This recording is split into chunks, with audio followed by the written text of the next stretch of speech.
Trisha Kelly. This is Tom Kelly. Tonight we have a dear friend and also someone who offers something very special to our yoga community in Southern California. Welcome, Laura Plumb. Thank you.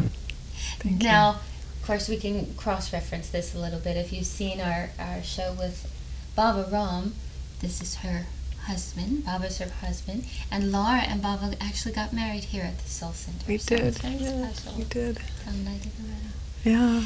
So, now I don't know where to start. We've got yogic astrology and Ayurveda and the work that you do at ginseng with Baba and deep yoga, and we also have then the work that you're doing with women.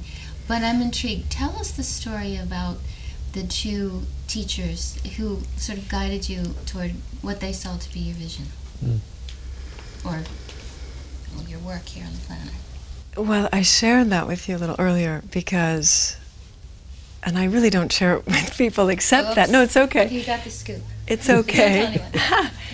But I share it with people when I feel that these teachers would have said it about you too. That I feel that perhaps we knew each other once when we were all living along the great holy rivers that flowed from the top of the Himalayas, bringing heaven's grace down, you know, on its back.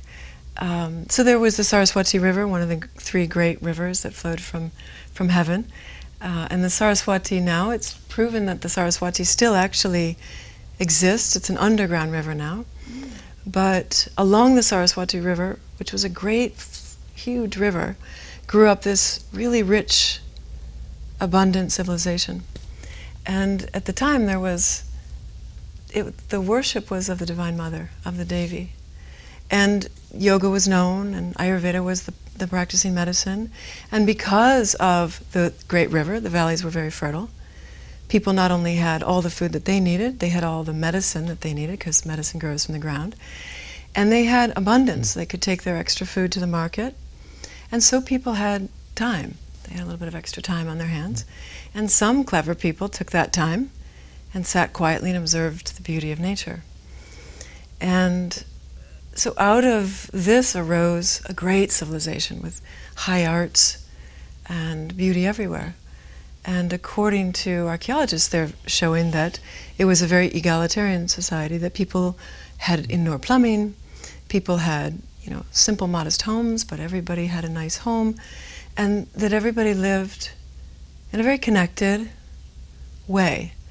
And so one of my Jyotish teachers, looking at my own chart, Jyotish is Vedic astrology, looked at the chart and said, "It's clear to me that you are here, born alive, to help remember the Saraswati culture and to help rebirth it now here in the West." And what he was really saying by that is to remember the Devi and to cultivate the sacred feminine in our daily lives. And of course, I think the sacred feminine's always been with us. It's just really that divine remembrance. So, and Divine Mother, this is a very important time, I think, as we all know, to bring that balance. It's been, often many people have thought that it's the imbalance that is within us and around us that has created sort of the chaos that we have grown, that we're healing. I'm glad to hear you say that. I think of you as a great Devi, that's why, and I think of both of you, both carry the Divine Mother's energy so powerfully. And he's got a mother's, we always say he's got a mother's heart. He does have a mother's heart. And you can just feel when you're with Tom how much the mother loves him. Yes, he's a favorite son. Yes, right. Absolutely. It's so true. But what you said about balance is so key, and that's what's led me to start the Sophia Mission and the Sophia circles and the Sophia work that I do. Because what we know through Ayurveda, if there's one word that describes Ayurveda, is balance. The key to healing is balance. Once we have balance in the physical or mental body, then healing can occur. Until we have balance, no healing will occur. But once we have balance, healing occurs. So of course, Ayurvedic medicine is all about bringing ourselves back into balance. So I looked at that and I said, well, if that's the case, then if we could balance divine masculine, divine feminine in human culture, healing would occur. So rather than chasing all the suffering, trying to feed the hungry and, house the homeless and all these, problems we see and conflicts in the world, rather than, having our heart tugged in all these directions saying, where do we put our energy? If we could put our energy into really cultivating the sacred feminine, both men and women alike, then we would have balance. And healing would spontaneously occur. And we don't have to feel personally responsible. We just be responsible for cultivating that in our own selves. And it will happen everywhere. Because the other principle of yoga, yata pinde tata brahmande, in the smallest thing is the everything. In the atom is the all. In each cell is the cosmos. So that we're all mirrors of the whole world. We all have all 5 elements. We all began in the furnace, in the belly of a star. And every aspect that's in a star in the cosmos is within us. So heal yourself, bring balance to the self. It makes sense, you heal the world. So that's really what my work is, with supporting cultures that cultivate the divine feminine, and hosting circles and conferences where women can come together and really discuss what that means for them in their own life, how we can heal ourselves and that wound to the feminine in order to be a healing force for the world. Is that what the Sophia Mission is about? Yeah. Now you've been asked to present something very special at the Shakti Fest. Tell us about that. So Shakti Fest is the spring version of Bhakti Fest. And they asked both Bhava and me to come and teach. And we'll do a couple of classes, but then they specifically asked me if I would do a workshop on, they just said Shakti, Ayurveda, and then they saw that I make oils. I make Ayurvedic oils with herbs and things. So she said, and maybe you could do something on oils. And so when I did a little meditation on that, I thought, well, the word for oils, or oil massage in Ayurveda, is snehana, which means love. So when you're oiling your body, or you're getting a full body warm oil massage from Ayurvedic practitioners, what you're getting is mother's love in a very hands-on, tangible, applicable way.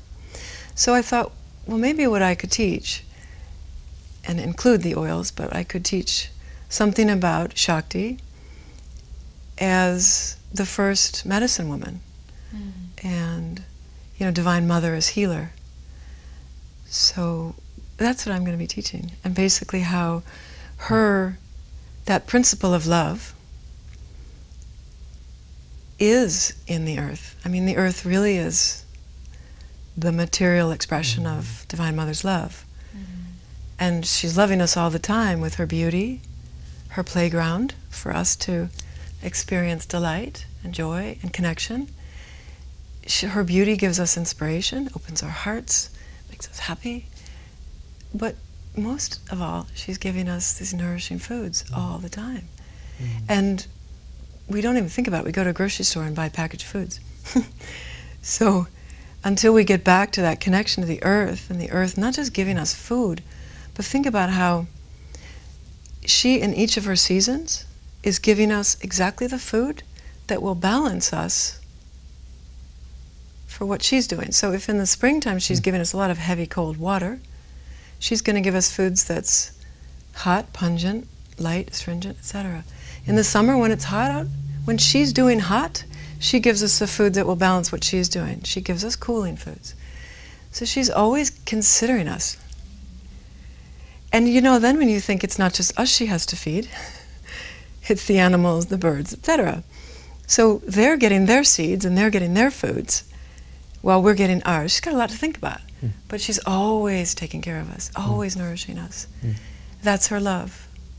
And that's her medicine, because it's not just food to nourish us, but medicine to heal us. Beautiful plants, fruits. The Ayurvedic cabinetry, the pharmaceutical cabinet, is full of not just seeds and roots, but fruits and honey, delicious foods. That's why I always love to sing Mary Poppins' song, and I joked about that earlier. But that song, just a spoonful of sugar will help the medicine go down. She knew that. Mother Earth knows that, and it's a reminder that we are designed perfectly. Not just are we designed perfectly, but we are wanted. Yeah. She loves us. She wants us. Not just to be alive, but to be healthy, happy, and whole.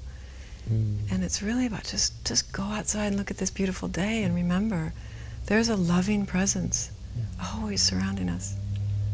Well, it's the absolute wisdom to love the mother, love the Divine Mother. If you look at yogic philosophy and you trace it back to how they say creation began, there's, the Creator Father energy, the Divine Masculine, saying, you know what, I'm going to want to divide myself so I can enjoy myself, and the sparks of myself can enjoy me. They're going to seem like they're separate from me, but we're really one. So he had this great idea, right?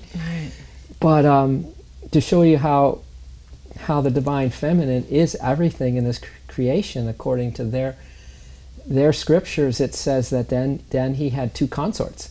And they were Divine Feminine. One is Ganga and the other is Satyavati. Ganga helps to bring the consciousness of the divine in every atom, as you were mentioning, the divine joy consciousness, the Ananda. And then Satyavati brings in how this material world comes to manifestation. And then he, the Divine Masculine, says, all right, see you later. The whole universe, the created universe, is in charge of these two aspects of myself, the Divine Feminine. Yeah. And then he's out playing golf somewhere. Right. You know what I mean? Yeah. The transcendent, beyond creation, Divine Masculine, and he puts in charge of what you would consider any manifested thing in all the universe is Divine Mother. Right.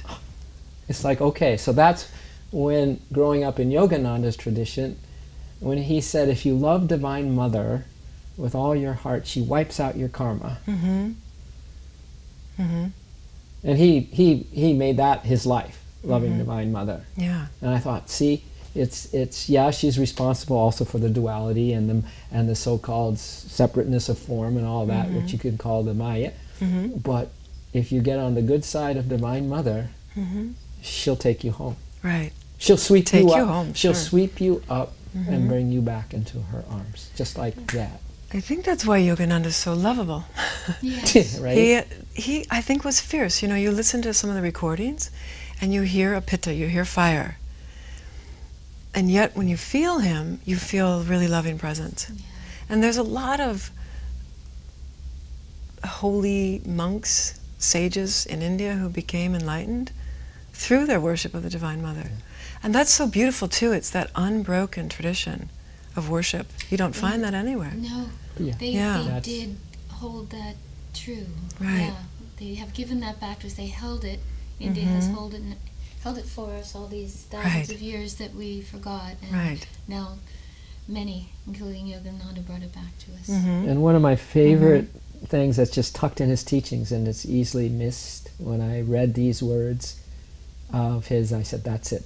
I want to emulate that. And he said this. He said, Divine Mother, I am thy little babe, thy helpless babe, secretly sitting on your lap of immortality. I will steal my way to heaven, secreted on your lap.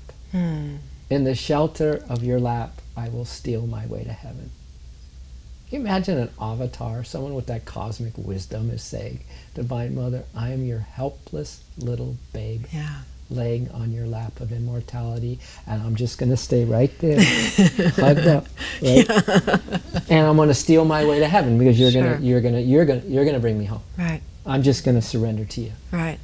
I know, it's beautiful. And these images of that fierce goddess Kali, chopping off your heads and your arms, and heads, blood dripping all over her, but with her foot on Shiva, on the heart, reminding us that she's going to bring us home to Shiva, to pure consciousness. And there's always that little baby, that little child, right under her somewhere, right close by somewhere, reminding us too that it's to make ourselves pure like a child again, innocent like a child again. That's when she'll bring us home to our pure immortal self. I love those images. I want to ask you, maybe go back to Ayurveda and balance again, because, well, first of all, I actually have two questions. One, if someone happens to be watching this in Idaho and the idea of balance touches their heart, or the idea of getting back in touch with their Divine Feminine, if they're interested in Ayurveda or the Sophia Mission, what, especially, you know, Ayurveda, is it nationwide, or how can people learn more? There's a lot you can find out online now, and I think, you know, we've seen, let me just back up if I might. Whenever we're in India and we're down at Ma Ganga, the river Ganges, I get so much what you were just saying about Yogananda. It feels to me very, and I'm not the first to say this, but you know, you get a real felt perception of heaven dipping down to the tops of the Himalayas. You know, they're so tall that you can't see their tops. So it feels as if the tops of the mountains really are in heaven. And they're snow-capped, so they just reflect pure, beautiful white light. So then that white light melts and it becomes the river. So it does feel like Ma Ganga is carrying heaven or Shiva or infinite or immortal consciousness on her back. And her back, the river, sparkles with light. And as she flows down from the top of the mountains all the way to Varanasi at the other end of the river, people are saying, "I love you, Ma. Thank you, Ma," mantra to the Divine Mother. So she carries that matrix, too, of that divine sound vibration. So she's got the light of Shiva she's carrying on her back. She's got this, you know, Shiva's intentions to create the world. And all of these great sages and their light and their intentions. And so where does, then you put yourself, you say, "Ma Ganga, please take me home. Please help me. Please heal me." Whatever your intentions and prayers are. She carries that where? All the way to the ocean. And of course the ocean is the symbol of immortality, right? So I think of Ma Ganga as the Divine Mother and as that river. And I think of it, as you said, that the flow is now coming all the way through and to the west coast of America. And one of the ways we're seeing that flow, if you think of a river as energy, is it's coming through the energy of Ayurvedic practitioners and doctors from India who are coming with their husbands or wives who have been brought over here to work in Silicon Valley or to work in Texas in industries that are, you know, engineering or software. Same in Chicago, same in here in Sorrento Valley. So we are actually being peopled with this wisdom. And those people are, well, they're in the midst of a world that doesn't know too much about Ayurveda. So they're putting a lot of effort into educating the population. So actually, if you look on the website, on Google now or internet, you'll find both Ayurvedic doctors from India and a lot of us who have studied Ayurveda working to educate people about it. So there's a lot of free information, videos, articles, etc. So that's one way. There's some great books. I think Dr. Frawley is one of the greatest authors on Dr. Frawley or Vamadeva Shastri. A very, maybe not a simple book, but a very good starter book is his book Yoga and Ayurveda. But there's also more and more consultants. And, you know, we can do phone consults. So my blog, I write a lot about what is Ayurveda, so that when I post a recipe, people can understand why the recipe has these various tastes. Right. So, and this is your blog? Foodalovestory.com. Because we talk about Divine Mother and Food a Love Story. Yeah.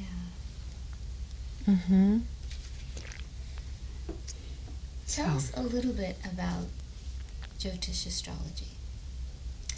How is it, and I know you could do a whole series. By the way, she's going to be doing a whole series on the Divine Mother and healing that aspect within. So you can check the website that will be coming up after our talk. But how did you get, born a Westerner, but you've kind of migrated and you do Jyotish astrology? Right. How did what's saying to you about it? What sings to me is that we were born in the belly of a star. You know, I mean, that we could get high on that, right? That's, wow, that's trippy. But truly, if you're a scientist now and you want to understand the origins of existence, it's so fascinating that they, through microwave radiation and high-tech tools, are able to go back almost to the beginning of time through listening. But they can't go all the way back. And they say it's a Big Bang that started it all, but they can't actually be sure. And they can only go back to, and I'm making this up, but I'm going to say it's 2,500,000 years after what they think was the Big Bang. So they can get close, but they can't get back all the way. They say they bump into a wall. It's fascinating. But what they sort of ride the waves of sound vibration all the way back to this point where they can't go any further. So what was beyond? What did start it all? And how did it start, and why did it start? I mean, we have, Paramahansa Yogananda. Why not believe what he tells us? Why not believe what the sages told us? Because we don't know, really. So it seems like, if you think about, in the beginning, there was nothing but vibration that they can hear now. At least they can hear it once it was 25,000 years old or so. But they can hear this vibration, right? So you figure at that point you have space and you have what we would call air in Ayurveda. We have movement, we have vibration. That vibration eventually, and it's just fluons and quarks and subatomic particles, but eventually, and they say there was a little bit of helium, but that starts to move, and movement creates friction. Friction creates heat. Before you know it, the helium particles rub up against each other, and they get so hot that they burst into flames, and a star is born. And in that star, helium converts to hydrogen, converts to oxygen, converts to carbon, eventually to iron. Not necessarily in that order, but eventually, as it converts, what's converted, the new particle, is heavier than and hotter than the last. So being heavier and hotter, it drops to the center of the star. And there it burns and gets even hotter. Boom, creates something else. But when I say that, helium, hydrogen, oxygen, carbon, iron, that's what we're made of, right? So when it's so hot that it ultimately explodes, it just throws everything out into the world. And eventually those things join together somewhere and make a planet, And that planet has just the right ingredients to form life. And eventually to form you, and you, and you, and you, and you, and you, and me, right? To do what? To remember that once upon a time we all lived together in the belly of a star. And that we are made of light, right? And then when Ayurveda talks about what are the 5 elements, we don't just mean here on earth, plants and trees, but we had space and air and fire, eventually fire creating hydrogen and oxygen, the elements of water, and eventually the components of earth, carbon, iron, etc. All there in the beginning, right? So Jyotish is understanding that, who we are in the cosmic picture, why we're alive, and what we're here to do, to know, and to be. So to understand that we have karmic patterns that may not exactly be our fault. I don't like the idea that, you or I really did something bad in our past life. But there's some formation of some energetic pattern, some matrix that's arisen in you. It's not necessarily to look at yourself as, I must have done something bad in my past life, that's why I'm suffering now. But rather to say, well, I carry this karmic pattern, what can I do to reduce it or even release myself from it? How can I maybe help others get out of myself a little bit? And in so doing, reduce that karmic load. But Jyotish helps us understand what the karma is that we're carrying, helps us understand the dharma that we are living, what we're here to do, and how we can contribute and be our fullest and greatest expression.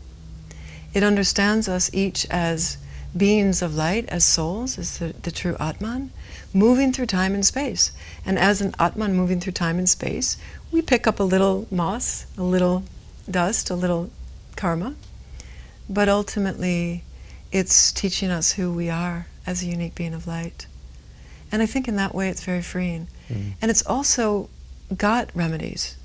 It's got yoga tools that we can offer once a person understands this period they might be going through in their life might be a sort of a heavy period.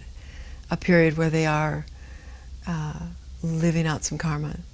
Well, we can look at that and offer some remedies. Because the most beautiful thing too is that we see the planets as devis, as divine beings. And they each reflect one of the rays of light and bounce that ray of light here into the earth. And so we see each individual as a servant of that devi. So we might be here to serve Mercury, carrying the emerald green ray of light. Or we might be here to serve Mars, warrior of peace. As Gandhi said, a soldier of peace. So we're each serving a devi. And it's beautiful to look at your Jyotish chart and understand who you're here to serve. And then to say, from now on, every day forward, I wake up, I do my mantra to tune into that devi, and I offer myself. Devi, divine goddess, divine masculine, divine one, how do I serve you today? So Jyotish is a reminder that we're children of God, and we're here to serve the light. It's very, very beautiful. That's a great. Yeah. Wow. Such a storyteller. I Right? mean, you know what I mean? Right, that's why when you asked me, I said, I hope I don't go on too much. No, that was worth every you had moment of it. belly of a star. Yeah. Thank you. So Thank you. Thank you. So I can see how, you were in that Saraswati community and had a little time and you did all these things. But what I don't understand is how you can be in 2012 and doing Ayurveda and teaching, a master teacher, and then on top of this, and this is another thing you'll find on the website, she presented these as gifts, and Tom and I are always perfecting our diets, we're always trying to let's see, raise our vibration through awareness and health and food and that sort of thing. And so these are gifts of Laura's, and you'll see them on the website, right? So on top of everything else that she does, she creates food. And, and this, but tell us about this one. It's just like anybody who at some point needs to play a little bit with, it's like we need to come out of our heads at some point and play with the paints if we're a painter, or do our yoga, just an embodied form of the wisdom. So that is something, actually Bhava gave it the name, he calls it the Mahashakti, detox protein powder, because it's got a lot of that Shakti wisdom in it. It's green, so it's chlorella and spirulina. I also add a little ground dandelion, dried dandelion, and milk thistle. It's got 5 different Ayurvedic herbs and turmeric.